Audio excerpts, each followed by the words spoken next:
The alarm bells rang through the massive space station called Harmonic Unity. The sound made every being inside stop what they were doing. Something big was happening, and it was not good news. Yoon walked quickly down the long hallway. His blue skin looked pale under the bright lights. As the speaker of the Galactic Restoration Council, he had seen many problems before. But today felt different. Today felt like everything was about to change. The main meeting room was huge. It could hold representatives from 47 different species. Some looked like humans but with different colored skin. Others were made of crystal that sparkled in the light. A few were like clouds of gas that floated in special containers. They all came from different worlds across the galaxy. Yoon stood at the front of the room. His voice was deep and serious when he spoke. "Friends from across the stars, we have a problem. The humans are leaving." A sound like thunder filled the room. Everyone was talking at once.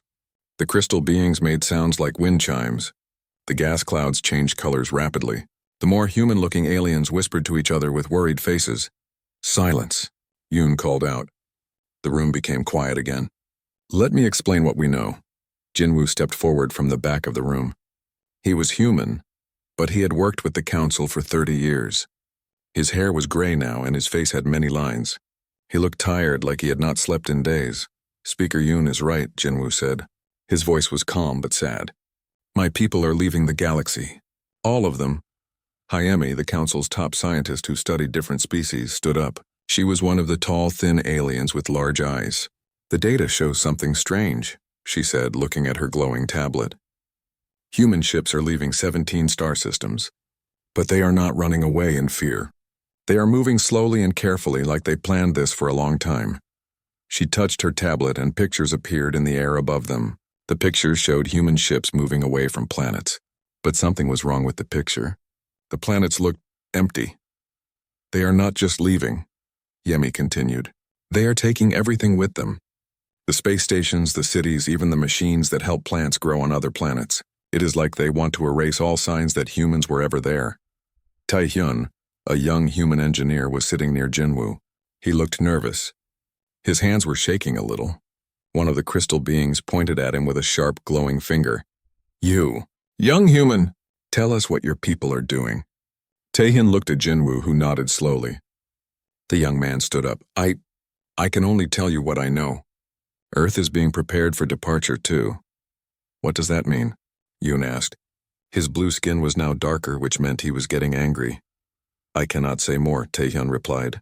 "But Earth is changing. The whole planet is getting ready for something big." A being that looked like a giant flower with many petals spoke up. "This makes no sense. Humans have been part of our galaxy for 300 years. They have colonies on so many worlds. Why would they leave everything behind?" Jinwoo walked to the center of the room. All eyes were on him. "Because our work here is done," he said simply. "Work?" Yoon's voice was getting louder. "What work? You never told us about any special work." "We were not supposed to tell you," Jinwoo said. "Not until it was time." The room exploded with noise again. Everyone was shouting questions. Some aliens were standing up and waving their arms or tentacles or whatever they used for arms. The gas clouds were spinning faster, changing from blue to red to yellow.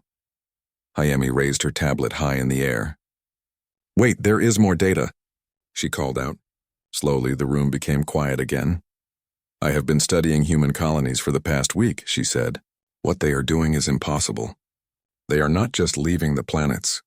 They are fixing them." "Fixing them?" Yoon asked. "Yes, the machines that change the air and water on planets are running backward. They are making the planets like they were before humans came. The plants and animals that were there before are coming back. It is like the humans are healing the worlds instead of just leaving them." A small, furry alien with big ears spoke up. "But why would they do that? If they built cities and farms, why would they undo all that work?" Jinwoo looked sad. "Because we always planned to give them back." "Give them back to who?" Yoon demanded. "To whoever should have them," Jinwoo said. "To the beings who will come after us. To the galaxy itself." The room was very quiet now. Everyone was thinking about what this meant. Humans had always seemed like the newest species in space. They had learned to travel between stars only 300 years ago. Most of the other species had been traveling in space for thousands of years. But now the humans were talking like they knew things the others did not. like they had plans that went back much further than anyone thought. Yoon sat down heavily in his chair. Jinwoo, my old friend, you must tell us more. The council needs to understand what is happening. Jinwoo shook his head slowly. I have told you all I can for now. But I will say this. Humanity came to this galaxy for a reason. We did what we came to do. Now it is time for us to go home. But this is your home, cried the flower being. You have lived here for hundreds of years. No, Jinwoo said quietly. This was never our home. This was our job.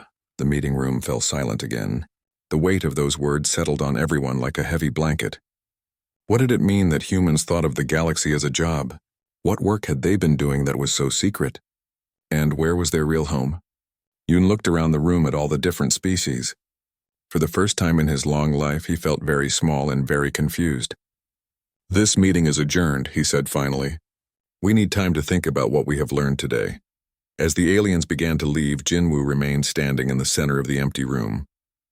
Taehyun walked over to him. Did we do the right thing? The young engineer asked. Jinwoo put a hand on his shoulder. We did what we had to do. The council will understand eventually. When they see what we leave behind, they will know why we had to go.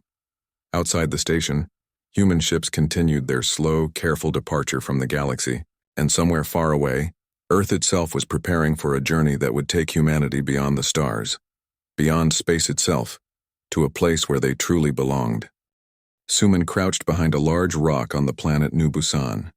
Her blue skin helped her blend in with the shadows, but she still had to be very careful.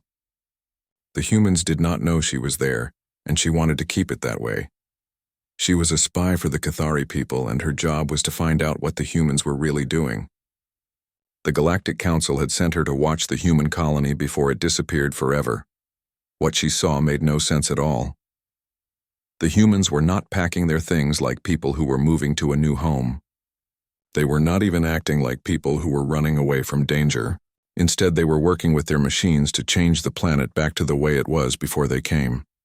Suman watched a group of humans near the main city. They had big machines that were taking apart buildings piece by piece, but they were not throwing the pieces away. They were putting everything into special containers that seemed to make the materials disappear completely. A human woman with short black hair was directing the work. She looked at a small device in her hand and then pointed to different buildings. That one next, she said to her team. Make sure the foundation goes back to original soil composition. Original soil composition?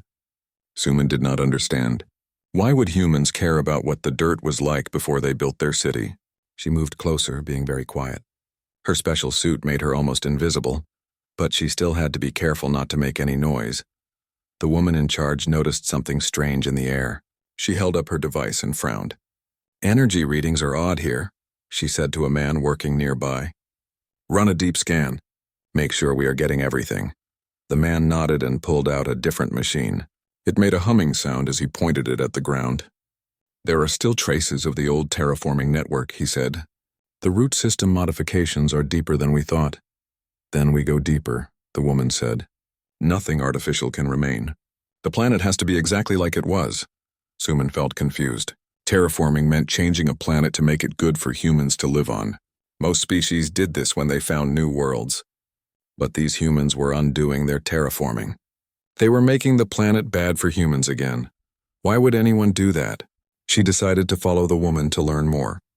Moving from shadow to shadow, Suman stayed far enough away that the humans could not see her. The woman walked to a hill outside the city. At the top of the hill was a large machine that Suman had never seen before. It was tall and silver, and it hummed with power. Lights moved up and down its surface in patterns that hurt to look at.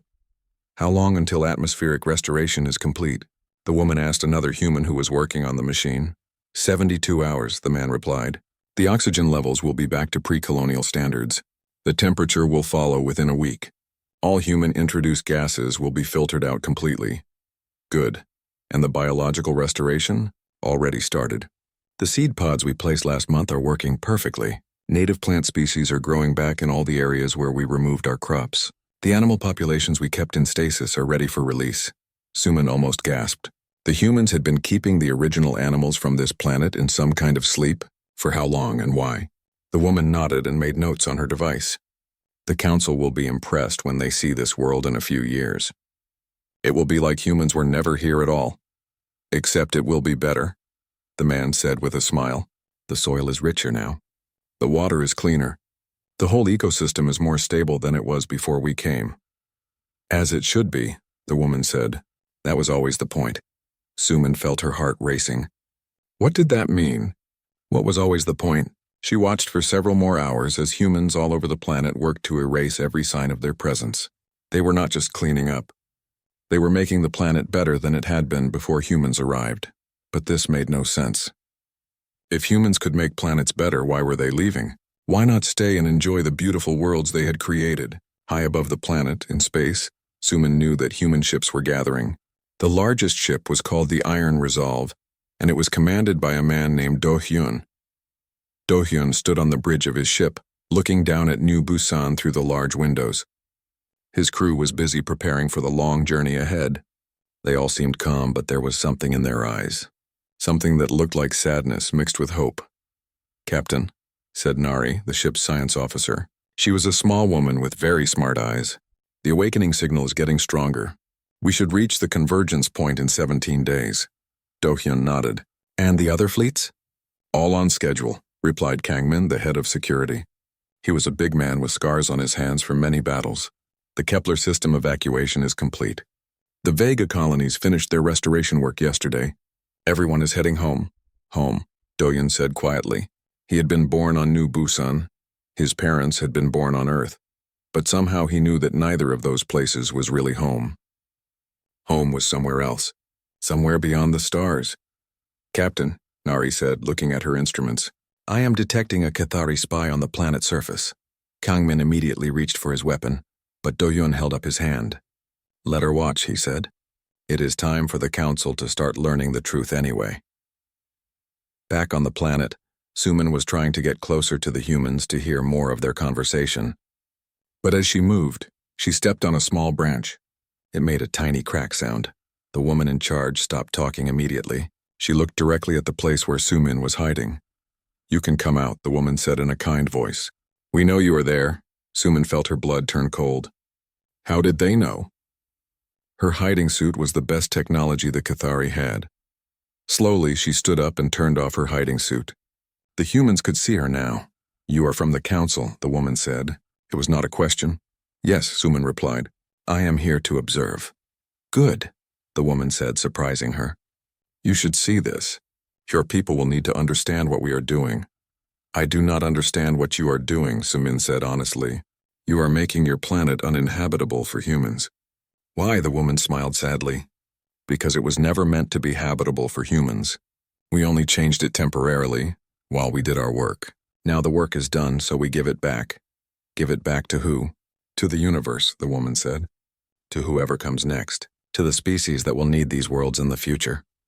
Suman felt even more confused. "But humans need these worlds now. Your people live here." "No," the woman said gently. "We never lived here. We worked here."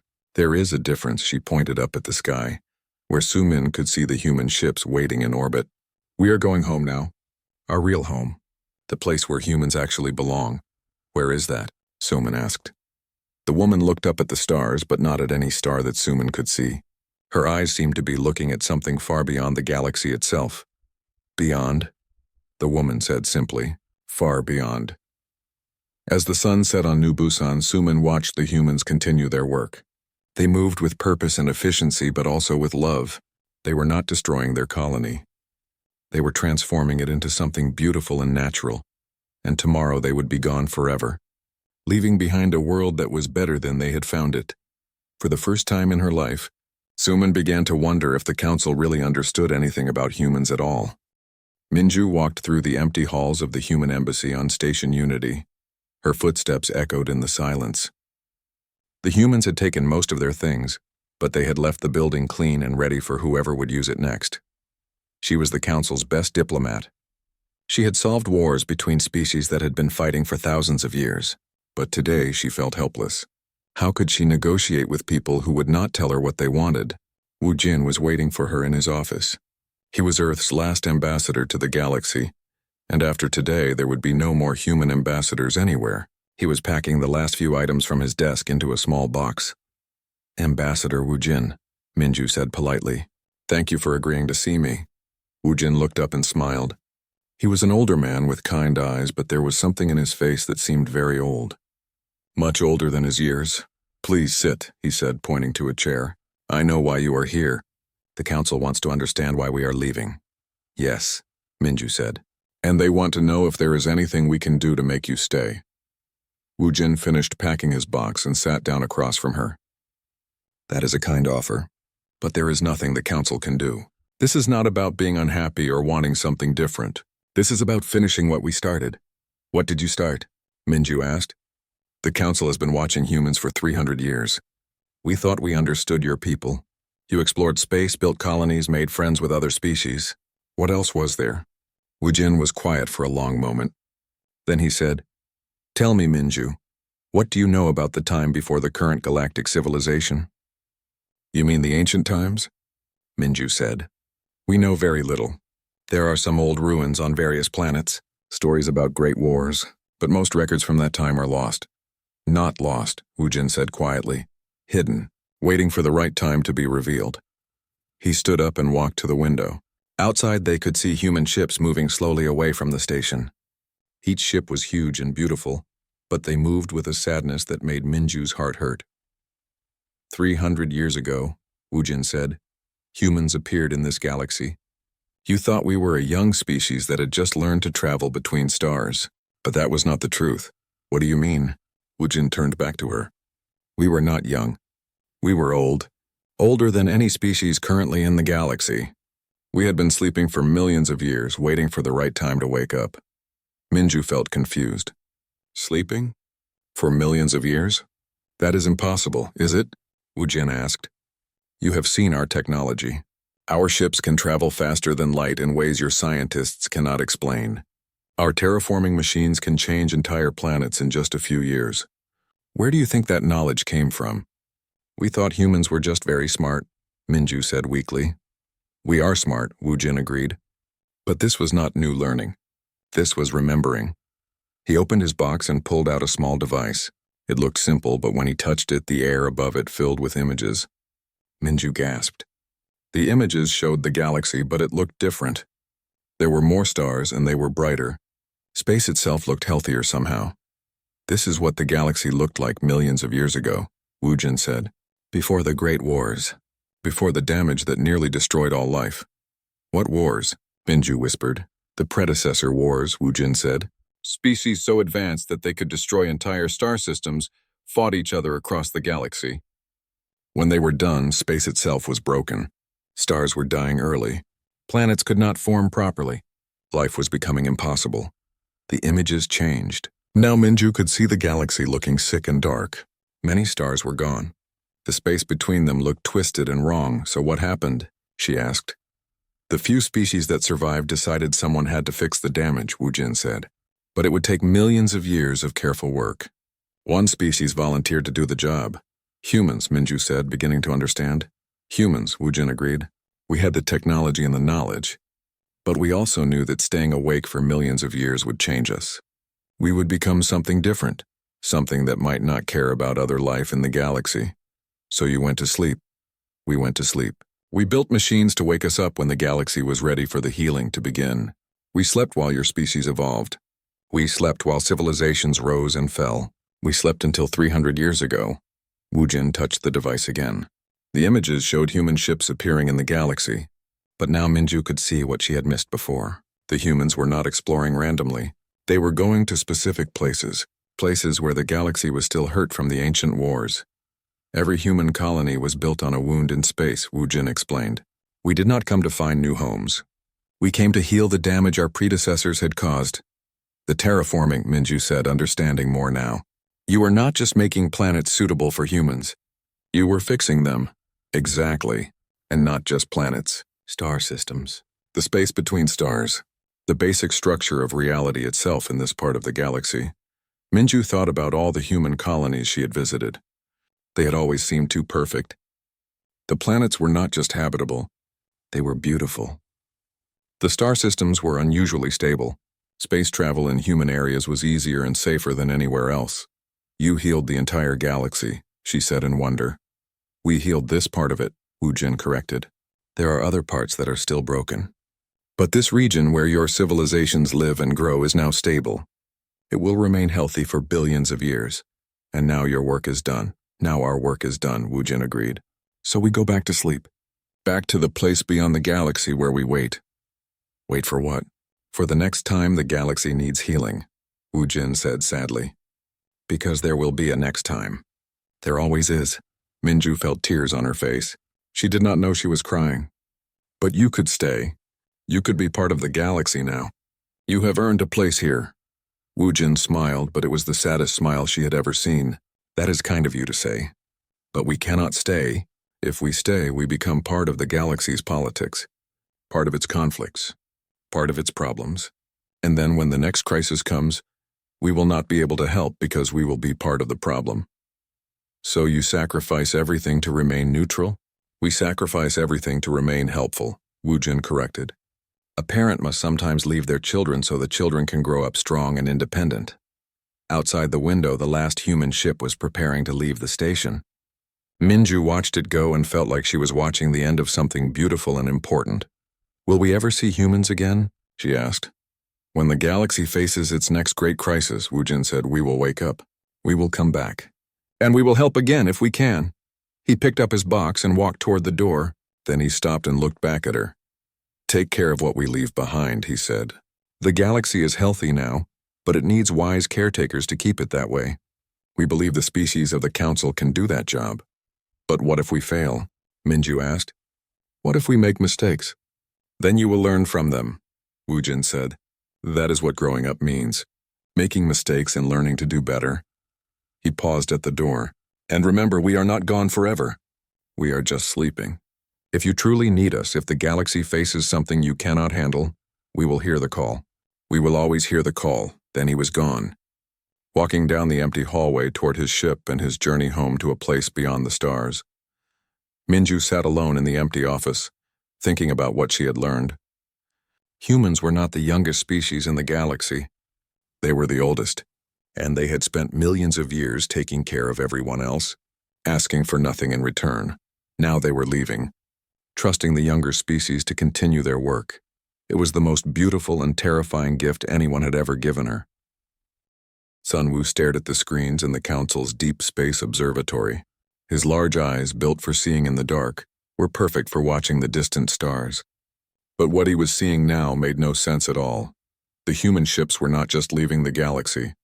They were doing something to it as they left. Commander Yoon, he called out to his superior.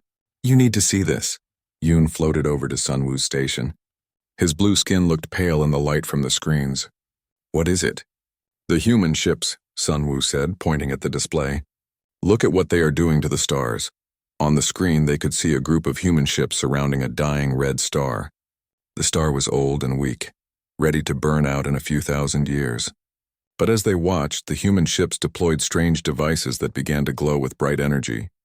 Are they trying to destroy the star? Yoon asked. No, Sun Wu said, checking his instruments. They are feeding it. Look at these readings.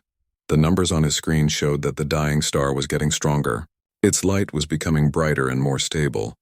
The planets around it, which had been cold and dead, were starting to warm up. They are making the star young again, Sun Wu whispered. How is that possible? Across the galaxy, Yoonbi was working in her laboratory on Station Unity. She was one of the Council's best engineers, and she had been studying the devices that humans had left behind. Most of their technology had disappeared with them, but they had left a few things for the Council to examine. What she found made her hands shake with excitement and fear. This is not possible, she said to herself for the 10th time that day. But the evidence was right there in front of her. The human device on her table looked simple. It was about the size of her hand, made of a metal that she could not identify.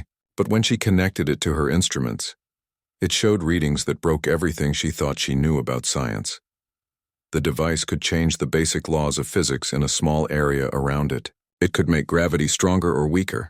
It could change how time moved. It could even alter the way energy behaved. If they can do this on a small scale, Yoonbi said to her assistant, what could they do on a large scale? Her assistant, a young Cathari named Ji Young, was looking at another human device. This one seems to be designed for healing, she said. But not healing people. Healing space itself. What do you mean? Ji-young showed her the readings. It can fix tears in the fabric of space-time. It can repair damage to the quantum field that makes up reality. I think the humans have been using these to fix problems we did not even know existed. On Earth, the last humans were preparing for their final departure. Minho stood on a hill overlooking the city where he had been born. But the city was gone now. In its place was a beautiful forest with trees he had never seen before. "Are you ready?" asked Chae-young, his young daughter. She was only 7 years old, but she understood what was happening better than most adults. "Almost," Minho said. He was holding a small device that would signal the other humans when Earth was ready to make its journey. Below them, the ground was changing. The grass and dirt were moving aside to reveal something underneath. Ancient machines, older than any civilization in the galaxy, were rising to the surface. They had been hidden under the Earth for millions of years, waiting for this moment. "Grandpa Dongyun said these machines are what make the magic work," Chae-young said. Minho smiled. "They are not magic, little one." "But they might as well be. These machines can do things that even other humans do not fully understand." The machines were huge and beautiful. They looked like they were made of liquid metal that moved and flowed like water, but they were solid and strong, humming with power that made the air itself vibrate. "What do they do?" Chae-young asked. "They fix things," Minho said simply. "When reality gets broken, these machines can put it back together. When space gets twisted, they can make it straight again. When time gets stuck, they can set it free." All over Earth, similar machines were emerging from underground. They had been there all along, hidden beneath the cities and forests and oceans. Now they were waking up, preparing for the work they were designed to do. In space above Earth, Hanul was preparing the final human ship for departure. She was the captain of the vessel called Eternity's Garden, and she had the honor of being the last human to leave the galaxy. "All systems ready," reported her science officer. "Jisoo, the restoration field is at full power." "And the other ships?" Hanul asked. "All in position around the galaxy," Jisoo replied. "Every major star system has a restoration unit in place. Every damaged area of space has a healing device nearby. When we activate the network, the effect will spread across the entire galactic region." Hanul nodded. This was the moment they had been working toward for 300 years. Not just healing individual planets or star systems, but healing the galaxy itself. "Send the signal to Earth," she ordered. Down on the planet's surface, Minho received the signal on his device. He looked at Chae-young and smiled. "It is time." He pressed a button on the device. Across Earth, the ancient machines responded. They sent out waves of energy that could not be seen, but could be felt by everything alive. The waves spread out from Earth, moving faster than light, reaching every star system where humans had built colonies. In each system, human devices that had been left behind began to activate. They connected to each other, forming a network that spanned thousands of light years. And then all at once they began their work. Sunwoo watched from his observatory as stars across the galaxy began to change. Dying stars became young and bright again. Dead planets started to grow new atmospheres. Broken areas of space smoothed out and became stable. "It is beautiful," he whispered. But it was more than beautiful. It was perfect. The humans were not just fixing the damage from the ancient wars. They were making the galaxy better than it had ever been. They were creating a space where life could flourish for billions of years without fear of cosmic disasters. Yunbi felt the changes in her laboratory. The human devices she was studying suddenly came alive with new energy. They showed her visions of what the galaxy would become, a place where stars burned steady and bright, where planets formed easily and stayed stable, where space itself was healthy and strong. "They are giving us paradise," she said in wonder. On Earth, the ancient machines had finished their work. The planet itself was beginning to change, becoming something that was no longer quite part of normal space. It was preparing to step outside reality, to travel to the place where humans truly belonged. Minho picked up Chae-young and carried her toward the waiting ship. Around them, the last few humans on Earth were doing the same thing. They were going home at last. "Will the other people be happy with what we did?" Chae-young asked. "I think so," Minho said. "We left them the most beautiful galaxy we could create. A place where they can grow and learn and become everything they are meant to be. And if they need help, then we will come back," Minho promised. "We will always come back if they truly need us."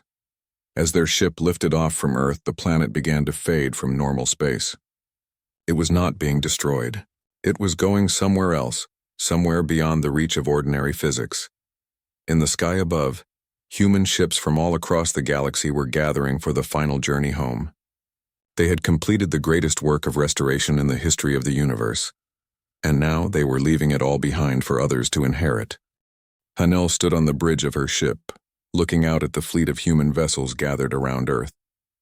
There were thousands of them, ships from every human colony in the galaxy, all waiting for the final journey home. Earth itself looked different now. It was still there, but it seemed to exist in two places at once. Part of it was in normal space, where everyone could see it. But part of it was somewhere else, somewhere beyond the stars.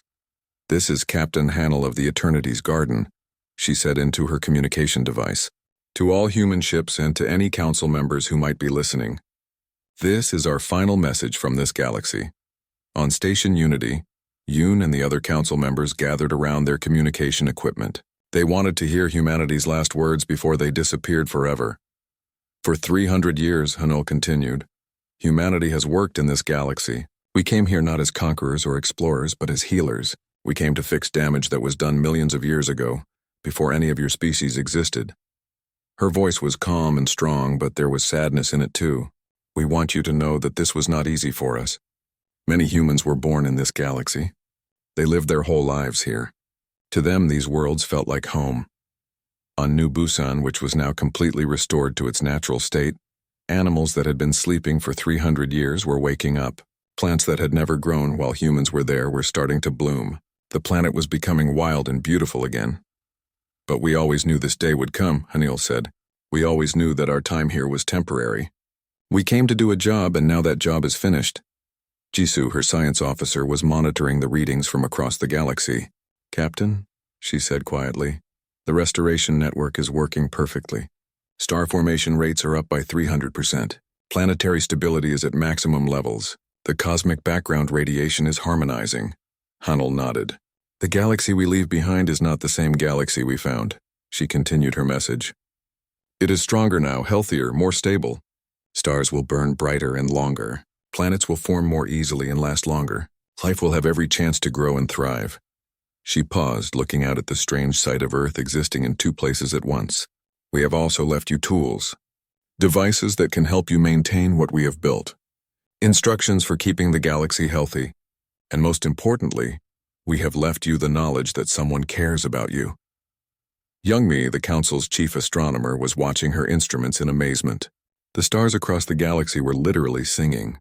They were emitting harmonic frequencies that created a kind of music in space itself. It was the most beautiful thing she had ever detected. "The humans have turned the galaxy into a musical instrument," she whispered to her assistant, Beomgyu. "But who will play the music?" Beomgyu asked. "We will," Youngmi said, understanding suddenly. "The species that live here now. We will make the music by living our lives, building our civilizations, exploring and learning and growing. The galaxy will sing the song of our existence." Back on the human ship, Hanul was preparing to end her transmission. "To the Galactic Council," she said, "we entrust this galaxy to your care. We believe you are wise enough and strong enough to be good guardians of what we leave behind." She looked around at her crew. They were all ready for the journey ahead. They had said goodbye to the only home many of them had ever known. "To the species of this galaxy," she continued, "remember that you are not alone. Even when we are gone, even when we are sleeping in the far places beyond space, we will still care about you. If you face a crisis that you truly cannot handle, if the galaxy faces danger that threatens all life, we will hear your call." Ryujin, the youngest member of the council, was crying as she listened to the message. She had never met a human in person, but somehow she felt like she was losing a family member. "How will we call them?" she asked Yoon. "If we need them, how will they hear us?" Yoon thought about all the human technology they had seen. The devices that could change the laws of physics. The machines that could heal reality itself. "I think," he said slowly, "that beings who can do what humans can do, they will know when they are needed." On Earth, the last few humans were boarding their ships. Minho carried Chae-Young up the ramp of their vessel. She was looking back at the planet that was no longer quite part of normal space. "It looks like a dream," she said. "It is a dream," said her grandfather Dong-hyun, who was walking beside them. "A dream of what a perfect world could be." Someday, when the people of this galaxy are ready, they might visit it and see what we have prepared for them. Will they like it? Chae-young asked. I think they will love it, Dong-hyun said. But more importantly, it will teach them what is possible. It will show them what they can build if they work together. The ship lifted off from Earth, joining the thousands of other human vessels waiting in space. Earth itself was almost completely in the other place now, the place beyond normal reality. All ships report ready for departure, Jisoo announced on the bridge of Hanil's ship. Then let us go home, Hanil said. She pressed a control on her panel. Across the fleet, human ships began to change. They became brighter, more transparent, as if they were made of light instead of metal. They were preparing to leave normal space entirely. This is our final goodbye, Hanil said over the communication channel. Live well. Grow strong. Take care of each other. And remember that somewhere beyond the stars, humanity sleeps and dreams of your success. The human fleet began to move, but not through normal space. They were stepping outside reality itself, following Earth to the place where humans truly belonged. The place they called the First Garden. As they faded from sight, the galaxy they left behind began to sing with new energy. Stars burned brighter. Planets sparkled with possibility. Space itself seemed to pulse with life and hope. On Station Unity, the council members stood in silence for a long time after the humans disappeared. Finally, Yoon spoke. They gave us everything, he said quietly. They healed our galaxy, left us tools to maintain it, and asked for nothing in return. What do we do now? Ryujin asked. Yoon looked out at the stars, which seemed brighter and more beautiful than they had ever been before. We live, he said. We grow, we learn. We become the kind of people who are worthy of the gift they gave us. In the years that followed, the Council established the Human Memorial. But it was not a place of sadness. It was a celebration of the greatest act of love and sacrifice in galactic history. Children of every species learned about the humans who had healed the galaxy and then left it behind for others to inherit. They learned that true strength was not in conquering or controlling, but in healing and nurturing, and sometimes, when the stars sang their harmonic frequencies across space, listeners would swear they could hear something else in the music. A promise, a reminder that somewhere beyond the edge of space and time, ancient guardians slept and dreamed of the day when the galaxy might need them again. The humans were gone, but they had left behind something more precious than any treasure, a galaxy that would remain healthy and beautiful for billions of years to come. And in that galaxy, new civilizations would rise and flourish, knowing that they were loved and protected by beings who had chosen to sacrifice everything for the sake of others. It was the greatest story ever told, and it was just beginning.